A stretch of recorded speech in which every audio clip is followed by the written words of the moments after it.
സർവകലാശാലകളിലെ 116 കോടിയുടെ മരാമത്ത് പണികൾ ഊരാളുങ്കൽ സൊസൈറ്റിക്ക് നൽകാൻ നീക്കം.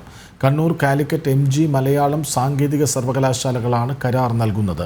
ഡിജിറ്റലൈസേഷൻ, ബയോമെട്രിക് പഞ്ചിംഗ് ജോലികൾക്ക് ടെൻഡർ ഒഴിവാക്കി. കൂടാതെ സർക്കാർ ഉത്തരവ് ലംഘിച്ച് കണ്ണൂർ യൂണിവേഴ്സിറ്റി ഊരാളുങ്കലിന് നൽകിയത് 50% അഡ്വാൻസാണ്. നിയമസഭയിൽ ഉന്നത വിദ്യാഭ്യാസ മന്ത്രിയാണ് വെളിപ്പെടുത്തൽ നടത്തിയത്. കണ്ണൂർ, കാലിക്കറ്റ്, MG മലയാളം സാങ്കേതിക സർവകലാശാലകളുടെ 116 കോടി രൂപയുടെ മരാമത്ത് പണികളാണ് ഊരാളുങ്കൽ ലേബർ കോൺട്രാക്ട് സൊസൈറ്റിക്ക് നൽകിയതായി ഉന്നത വിദ്യാഭ്യാസ മന്ത്രി തന്നെ നിയമസഭയെ അറിയിച്ചത്. പാനൽ ടെൻഡർ ക്ഷണിക്കാതെയും ഊരാളുങ്കലിന് കരാറുകൾ നൽകിയിട്ടുണ്ട്. TV ഇബ്രാഹിം MLA ചോദ്യത്തിനാണ് മന്ത്രി നിയമസഭയിൽ ഉത്തരം നൽകിയത്. കണ്ണൂർ സർവകലാശാല 42 കോടി രൂപയുടെയും, കാലിക്കറ്റ് 30 കോടിയുടെയും, MG 1.5 കോടിയുടെയും, മലയാളം 1 കോടി രൂപയുടെയും, സാങ്കേതിക സർവകലാശാല 42 കോടിയുടെയും കരാറുകളാണ് ഊരാളുങ്കലിന് നൽകിയതെന്ന് നിയമസഭയിൽ മന്ത്രി അറിയിച്ചു.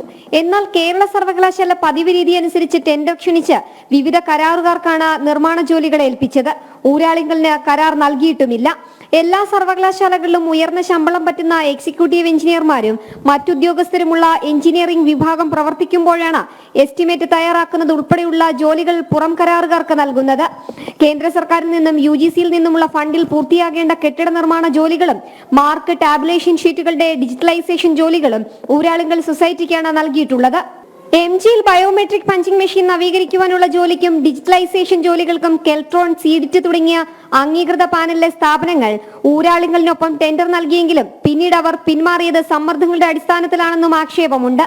സർക്കാർ ഉത്തരവ് പ്രകാരം കരാർ തുകയുടെ പരമാവധി 20% മാത്രമേ അഡ്വാൻസ് നൽകാൻ പാടുള്ളൂ എന്ന വ്യവസ്ഥ ലംഘിച്ച് ഊരാളുങ്കലിന്റെ അപേക്ഷയുടെ അടിസ്ഥാനത്തിൽ കണ്ണൂർ സർവകലാശാല സിൻഡിക്കേറ്റ് ഊരാളുങ്കലിന് 50% അഡ്വാൻസ് നൽകിയത് ചട്ടവിരുദ്ധമാണെന്ന് സർക്കാരിന്റെ ഓഡിറ്റ് വിഭാഗം തന്നെ ചൂണ്ടിക്കാട്ടിയിട്ടുമുണ്ട്.